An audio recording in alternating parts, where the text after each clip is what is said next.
बिहार विधानसभा शीतकालीन सत्र के दूसरे दिन चौंकाने वाला नजारा देखने को मिला।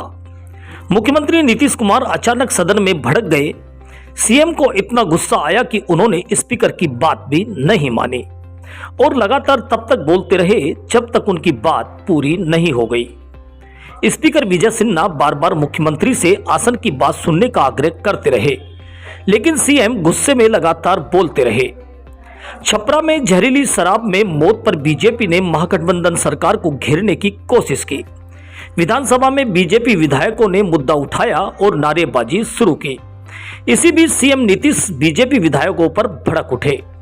उन्होंने बीजेपी विधायकों को धमकाते हुए कहा, जब शराबबंदी कानून लाया जा रहा था तब सभी इसी के पक्ष में थे। मुख्यमंत्री सदन के भीतर एक बार फिर गुस्से में नजर आए। विपक्ष को कहा, भगाओ इन्हें। भड़के नीतीश सदन के भीतर तू तड़ाक पर भी उतरे। कहा, कानून बनाते वक्त समर्थन दिया था या नहीं, जवाब दें। बीजेपी विधायकों के भारी हंगामे के बीच सदन की कार्रवाई 15 मिनट तक के लिए स्थगित कर दी गई। क्या हो गया? क्या हो गया?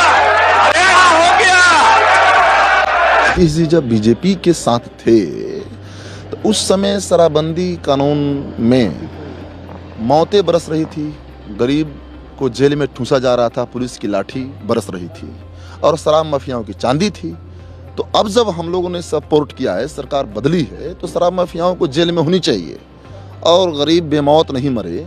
और गरीब जो भी बेरोजगारी के भाव में, गरीबों के पास क्या है, ना जमीन है, ना पूंजी है और न ही रोजी रोजगार है। तो कुछ अगर गरीब कुछ शराब अगर बेच रहे हैं तो उनको रोजगार दीजिए, वैकल्पिक व्यवस्था कीजिए, नशा मुक्ति केंद्र खोलिए ना। तो इसीलिए जो मौतें बरस रही है और पुलिस की लाठी बरस रही है, गरीबों को जेल परताना, ये शराबबंदी कानून का मकसद नहीं है। कानून व्यवस्था इकबाल से चलता है। माननीय नीतीश कुमार जी का इकबाल खत्म हो चुका है और जब से वो आरजेडी के साथ गलबहियां किए हैं, उनका जो रहा सहा जो प्रताप था वो भी खत्म हो गया है। पूरे बिहार में आप पटना में देखे, जो रात में फुलवारी शरीफ में हुआ है, छपरा में जहरीली शराब से हुआ है, एक सप्ताह में 3 बड़ी घटना लूट का, मर्डर का समस्तीपुर में हुआ है।